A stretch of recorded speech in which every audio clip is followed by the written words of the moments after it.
भारत में कई सारी कंपनीज को आप उनके ब्रांड की वजह से जानते हैं, लेकिन ऐसी बहुत ही कम कंपनीज हैं जिसे उनके एड्स के कारण जाना जाता है। अपने एड्स के कारण फेमस हुई एक खास कंपनी है फेविकॉल, जिसका यूज आज भारत के हर घर में होता है। फेविकॉल सिर्फ एक प्रोडक्ट है, इसकी कंपनी का नाम पिडिलाइट है। भारत में फेविकॉल कैसे शुरू हुआ, पिडिलाइट कंपनी कैसे सक्सेस हुई, फेविकॉल के मालिक कौन है, चलिए जानते हैं। Who is the owner of Fevicol company.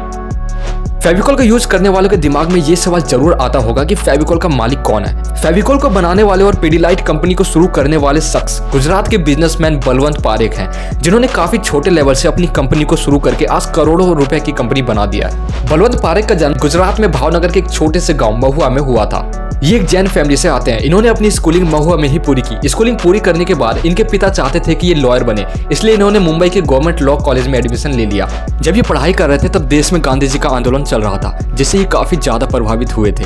इन्होंने गांधी जी के आंदोलन में अपना योगदान दिया, लेकिन घर वालों ने पढ़ाई पूरी करने का प्रेशर डाला तो ये अपनी पढ़ाई पूरी करने में लग गए। पढ़ाई पूरी करने के बाद इन्होंने वकालत नहीं की। ये गांधी जी के आदर्शों पर चलना चाहते थे। इनका कहना था कि वकील बनकर उन्हें बहुत झूठ बोलना पड़ेगा, इसलिए ये बिजनेसमैन बनना चाहते थे ताकि ये देश में रोजगार ला सके। शुरुआत में इनके पास फाइनेंशियल प्रॉब्लम थी, जिसके चलते इन्हें नौकरी भी करनी पड़ी।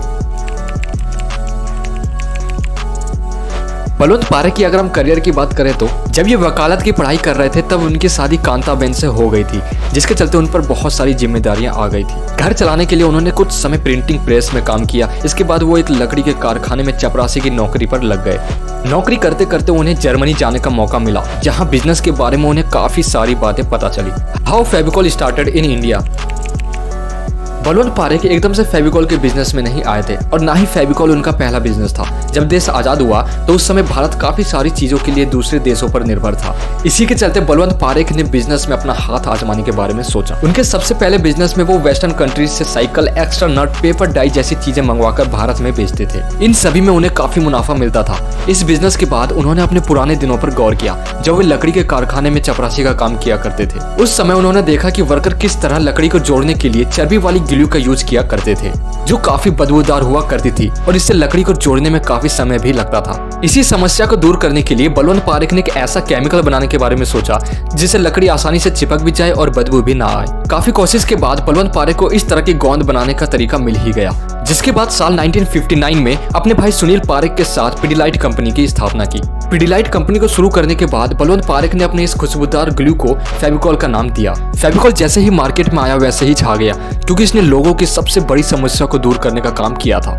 पिडिलाइट एक ऐसी कंपनी है जिसने बेहतरीन प्रोडक्ट तो बनाए ही है, साथ ही अपनी यूनिक एडवर्टाइजमेंट के जरिए लोगों के दिलों में जगह भी बनाई है। पिडिलाइट हर बार फेविकॉल के लिए ऐसा कमाल का एड्स लेकर आया जिसे लोगों ने खूब पसंद किया। इसके एड्स जब भी आए एक नया कॉन्सेप्ट लेकर आए।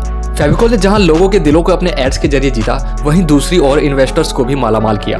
पिडिलाइट कंपनी पहली बार 1 जनवरी 1999 को अपने शेयर लेकर शेयर मार्केट में उतरा था। उस समय पिडिलाइट के एक शेयर की कीमत 6 रुपए 26 पैसे थी।